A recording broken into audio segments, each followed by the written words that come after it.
The rain comes down hard, beating the turf roof, until the drops slip through the old wood and tap onto the frozen ground. Einar pulls his son close, breath turning white in the dark. No firewood left. The words land heavier than the storm. Outside, the air hovers just above freezing, but the wind chill cuts down toward -20. Inside, the longhouse shakes as wind cuts through every crack. The hearth is dead. The coals are cold. And the night is just beginning. But the old Vikings knew something we forget today, ways to stay warm when even fire gives up. Tonight, follow Einar. Watch how a father shields his child, and how 5 ancient techniques become their only hope. The first thing Einar does is listen, not to the storm, but to the rhythm of the roof above him. Heavy rain hits a longhouse in patterns, lines, channels, drip paths carved by years of weather, and every Viking father knew one truth. The wettest part of the longhouse is never the coldest place.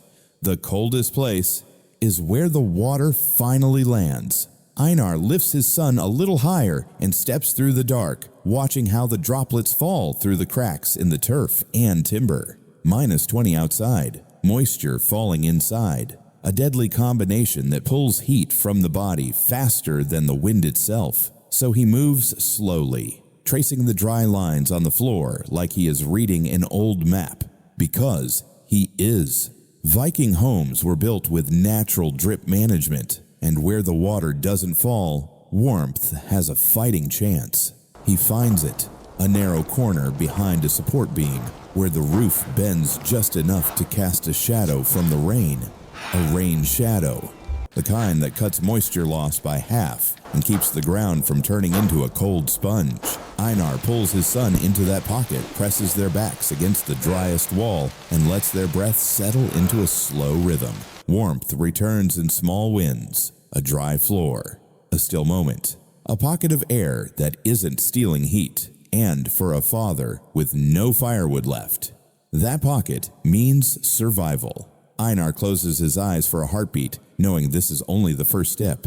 The night is long, the storm is far from done, and each choice he makes from here on out must be sharper, smarter, and faster than the cold trying to take them. Tonight, the rain chooses its lines, but Einar chooses where he stands. He will not leave this corner now. Every trick he uses tonight will build on this one dry patch of floor. Einar knows the cold doesn't always come from the air. Sometimes it rises from the ground like a silent thief. -20 outside rain dripping inside and every inch of the floor soaked through. If he lets his son lie on that, the ground will pull the heat right out of his bones. Faster than wind, faster than rain. Ground chill is the real killer on nights like this. So he reaches for the one thing the storm cannot steal. A hide, thick, heavy, and rubbed with fat until the surface turns slick. Viking families used these as shields against wet soil, a waterproof liner recorded in both Arctic camps and Norse sites from centuries ago. And tonight, this old trick is all they have. Einar spreads the hide across the mud-dark floor, smoothing it with one hand while holding his son with the other. The fat coating repels the moisture instantly. No rising damp, no cold seeping in, just a thin barrier, but enough to break the ground's grip. He presses his palm onto the hide and feels it dry, warm compared to the earth beneath. A small victory, but on a night like this, small victories keep you alive. He lowers his son first, letting the boy's body rest on the hide instead of the freezing dirt. Then he kneels beside him, using his own weight to flatten the edges so no water can sneak underneath. Their breath mixes in the dark. The wind howls along the rafters, but the cold can't reach them from below now. Not through this. Most people think the Vikings survived on strength alone, but strength without knowledge freezes fast. The hide liner was their insurance, a barrier that stopped the ground from draining the life out of them. Einar feels the warmth settle just a little, like someone cracked open a door to hope. He pulls his son closer. Another step won, another hour earned, and the night is far from over.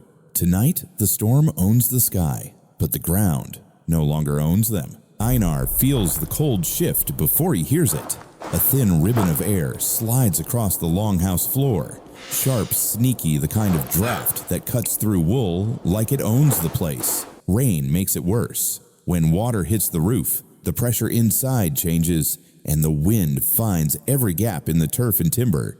It doesn't roar, it whispers. And that whisper can freeze a man faster than a shout.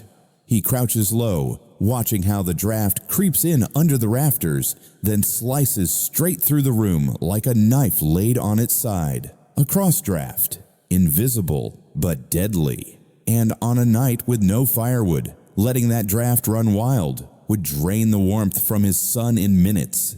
So he moves with purpose.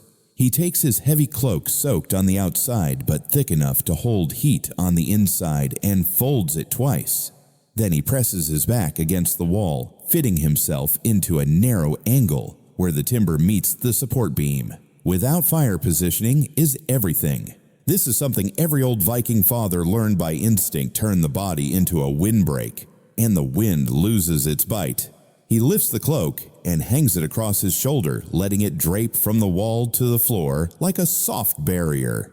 A cross-draft break. Simple, silent, but effective enough to cut the wind's force by a third, sometimes even 40% when the rain is hammering overhead. The cloak blocks the air. The wall holds the line, and Einar becomes the anchor that keeps the warmth from slipping away. His son stirs beside him, the shiver easing just slightly. Einar adjusts the cloak, sealing the bottom edge so no wind can slip through. In the dim light, their breath slows into a steadier rhythm. The storm outside throws its weight against the longhouse, but in this one small corner, the cold has lost a step. This is how Vikings survived nights like this, not just with muscle, but with strategy. With the simple knowledge that warmth is something you defend inch by inch. And Einar defends it now with a wall at his back, a cloak at his side, and his boy pressed close, trusting him completely. Another threat handled, another hour earned, but the storm still has more to give. Tonight the wind tests them. Einar answers. He keeps the cloak low to block the draft, but pulls the inner layer around both of them, turning that barrier into a cocoon. Einar can feel the longhouse losing heat, inch by inch, breath by breath. Open space is the enemy on nights like this. -20 outside rain slipping through the rafters, and every draft stealing warmth faster than he can replace it. His son curls into his chest, small and tired, and Einar knows the boy doesn't have heat to spare. Not tonight. Not in this storm. So he does what Arctic hunters once did when the cold tried to take their lives. He creates a breath pocket, a tiny world of warm air in a night made of shadows. He pulls the cloak around both of them, drawing the fabric tight behind their backs, then cups the front to leave a hollow space between chest and chin, a cavity of breath, a microclimate built from nothing but body heat and instinct. The science behind it is simple and brutal. Your breath carries warmth. Trap it, and the air inside rises 10, sometimes 15 degrees above the freezing world outside. Lose it, and the cold claims your lungs, your hands, your mind. So Einar leans in, letting their breaths collide and swirl, teaching his son, without words, how to breathe, slow, steady, and warm. He feels it almost immediately, the shift. The first small pocket of air that isn't fighting him. Warmth held back by wool skin and closeness. Breath held. Air warms. Body relaxes. For a brief moment, the storm fades. Just a father, a son, and a circle of heat no bigger than two clasped hands. And in that fragile warmth lies a truth the Vikings carried for generations. Sometimes survival begins with the breath you share. Warmth starts from within your own chest. Always has. Einar listens to his son's breathing, steady softer now, less desperate. He knows this won't last the whole night. He knows the cold will push again. But for this moment, this small victory, they're safe. And the storm outside hasn't won yet. In the same corner, they claimed from the rain on the same hide that shields them from the ground, Einar adds one last layer of defense stone. The longhouse is still cold, even after the breath pocket buys them a little time. Rain keeps pounding the roof, wind keeps threading through the rafters, and Einar can feel his son's warmth slipping slow but steady, the way a candle burns down in a drafty room. Body heat alone won't last the night. Not in this storm.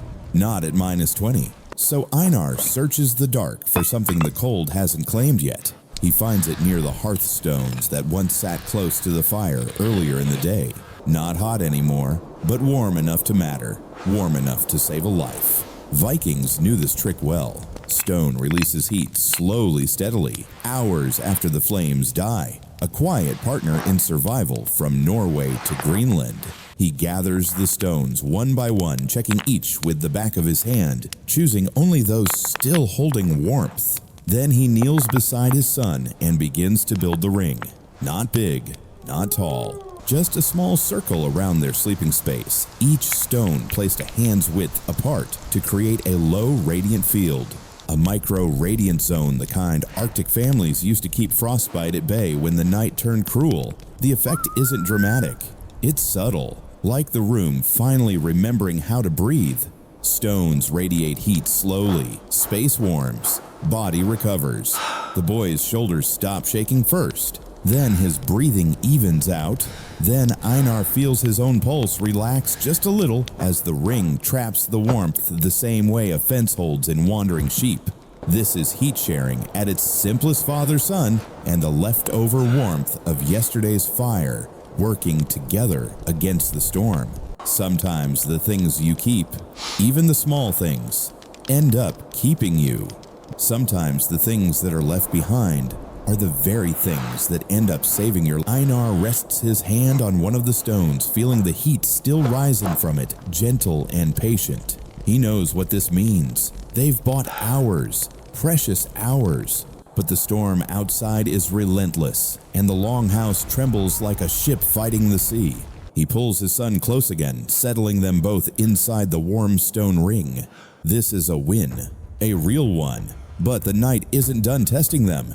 And Einar isn't done fighting back. Morning comes slowly, the kind of slow that feels earned. The rain softens into mist, drifting through the cracks like smoke losing its fight.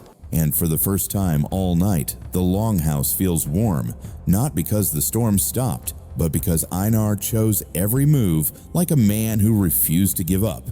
A dry corner, a hide shield, a windbreak, a breath pocket, a ring of warm stones. Small decisions, but together they kept a father and his son alive.